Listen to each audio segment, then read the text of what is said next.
नमस्कार मित्रांनो, स्वागत आहे तुमचं आताच्या ब्रेकिंग न्यूजमध्ये. मित्रांनो, जमिनीचे व्यवहार किंवा वारसा हक्क यांमुळे जमीन नावावर करणं ही एक अत्यंत महत्त्वाची कायदेशीर प्रक्रिया आहे. अनेकदा माहितीच्या अभावामुळे नागरिक एजंटांच्या आहारी जातात आणि फसवणूक होते. परंतु आजच्या व्हिडिओमध्ये आपण जमीन नावावर कशी करावी, त्यासाठी लागणारी कागदपत्र आणि खर्च याबद्दलची संपूर्ण माहिती पाहणार आहोत. तर मग चला व्हिडिओला सुरुवात करूयात. सर्वात आधी जाणून घेऊयात की जमीन नावावर करण्याचे मुख्य प्रकार कसे असतात. तर जमीन प्रामुख्याने नावावर करण्याचे 3 प्रकार आहेत. यामध्ये सगळ्यात पहिला प्रकार येतो तो म्हणजे खरेदी विक्री म्हणजेच सेल डीड. जेव्हा तुम्ही एखाद्या व्यक्तीकडनं जमीन विकत घेता तेव्हा त्याला खरेदी विक्री म्हणतात. त्यानंतर दुसरी असते म्हणजे वारस नोंद. वडिलांच्या किंवा कुटुंबातील सदस्याच्या मृत्यूनंतर त्यांच्या वारसांची नावं यामध्ये लावली जातात. आणि तिसरं असतं ते म्हणजेच बक्षीसपत्र किंवा हक्क सोडपत्र.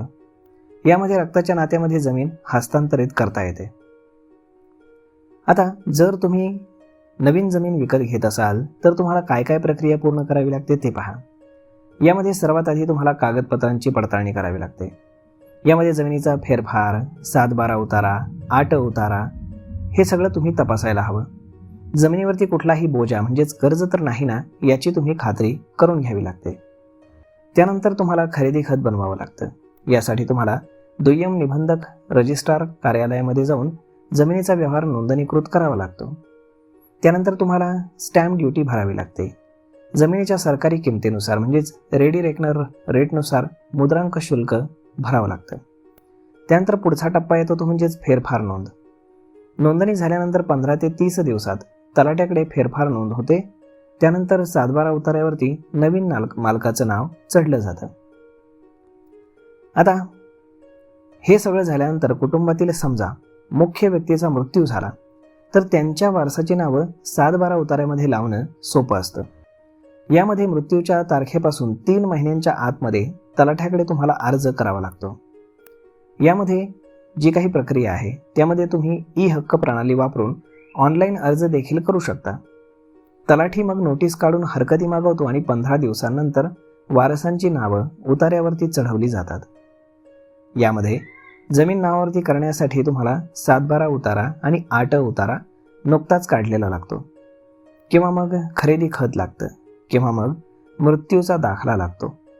त्यानंतर मग तुम्हाला ओळखपत्रामध्ये आधार कार्ड, पॅन कार्ड आणि निवडणूक ओळखपत्र या गोष्टी लागतात. त्यानंतर प्रतिज्ञापत्र किंवा संमतीपत्र म्हणजेच इतर वारसांचा हक्क सोडायचा असल्यास ती गोष्ट लागते. त्यानंतर मोठ्या व्यवहारांसाठी पॅन कार्ड अनिवार्य असल्याने जी कोणी लोक या प्रत्येक व्यवहारामध्ये सहभागी आहेत तर त्या प्रत्येकाचं पॅन कार्ड आवश्यक असतं. तर मग आता जमीन नावावर करण्याचा ॲक्च्युअल खर्च किती आहे ते पहा. जर तुम्ही जमीन खरेदी विक्री म्हणजे जर समजा नवीन खरेदी केली असेल तर तुम्हाला 5 ते 7% मुद्रांक शुल्क भरावं लागतं, म्हणजेच स्टॅम्प ड्युटी भरावी लागते. जेवढा काही रेडी रेकनर रेट त्या जमिनीचा असेल, सरकारी किंमत असेल त्याच्या, प्लस 1% नोंदणी शुल्क द्यावं लागतं. जर समजा तुम्हाला वारसा हक्कानं जमीन मिळालेली असेल तर तलाठी स्तरावरती अगदी अत्यल्प शुल्कामध्ये, शासकीय फीमध्ये, अगदी नाममात्र फीमध्ये तुम्हाला ती जमीन तुमच्या नावावरती करून मिळते. त्यानंतर समजा बक्षीसपत्र असेल, यामध्ये ठराविक नाममात्र मुद्रांक शुल्क घेतलं जातं, जसं की 200 किंवा 500 रुपये आणि प्लस जी काही नोंदणीची फी असेल सरकारी ती.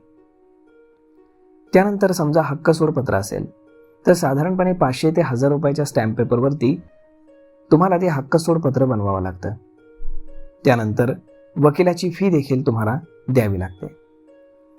आता यामध्ये अर्ज तुम्हाला कसा आणि कुठे करता येतो, तर ऑफलाईन पद्धतीनं तुमच्या क्षेत्राच्या तलाठी कार्यालयात किंवा तहसीलदार कार्यालयात जाऊन तुम्ही अर्ज करू शकता. आणि जर तुम्ही ऑनलाईन अर्ज करणार असाल तर महाराष्ट्र सरकारच्या mahabhumi.gov.in या अधिकृत वेबसाईटवरती जाऊन तुम्ही ई हक्क प्रणालीद्वारे फेरफार नोंदणीसाठी अर्ज करू शकता. आता जमीन नावावरती करताना बऱ्याच प्रकारच्या फसवणुका होत असतात. तर यामध्ये तुम्ही काय काळजी घ्यावी ते सगळ्यात महत्त्वाचं आहे. सगळ्यात पहिली म्हणजे मूळ मालकाची ओळख. जमीन विकणारा व्यक्ती मूळ मालकच आहे का याची आधी तुम्ही खात्री करा. त्यानंतर क्षेत्रफळ तपासणी म्हणजेच जमीन मोजणी. 7/12वरील क्षेत्रफळ आणि प्रत्यक्ष जागेवरील क्षेत्रफळ तुम्ही मोजून घ्यायला हवं. त्यानंतर येतो महत्त्वाचा म्हणजे रस्ता. जमिनीला अधिकृत रस्ता आहे का हे नकाशामध्ये 8 तपासून पाहावं आणि जागेवर जाऊनही पाहावं. त्यानंतर बोजा. जमिनीवरती बँकेचं कर्ज किंवा कोर्ट केस तर नाही ना, याची आपण खात्री करून घ्यावी. तर मग मित्रांनो, अशा पद्धतीनं जमीन नावावर करणं ही वेळखाऊ प्रक्रिया तुम्हाला वाटू शकते, परंतु योग्य कागदपत्र आणि कायदेशीर मार्गाचा अवलंब केल्यास हे काम अत्यंत सोपं होतं. शक्यतो डिजिटल 7/12 आणि ऑनलाईन फेरफार प्रणालीचा आपण वापर करावा, ज्यामुळे पारदर्शकता राहते. तर मग मित्रांनो, अशा पद्धतीनं जर तुम्ही वारसा हक्कानं जमीन नावावर करून घेत असाल तर जमीन नावावरती करण्यासाठी तुम्हाला अगदी 0 रुपयांचं मुद्रांक शुल्क भरावं लागतं आणि कुठल्याही प्रकारचा खर्च यासाठी येत नाही. आणि जर तुमच्या गावचा तलाठी किंवा अजून कोणी जर यासाठी पैसे मागत असतील तर तुम्ही नक्कीच लाचलुचपत अधिकारी किंवा लाचलुचपत विभाग यांची मदत घेऊ शकता. तर मग मित्रांनो, हा व्हिडिओ, ही माहिती तुम्हाला कशी वाटली हे तुम्ही आम्हाला कमेंट करून नक्कीच सांगा. आणि जर आवडली असेल तर आपल्या जवळच्या मित्रमंडळींसोबत देखील हा व्हिडिओ तुम्ही शेअर करायला विसरू नका. धन्यवाद.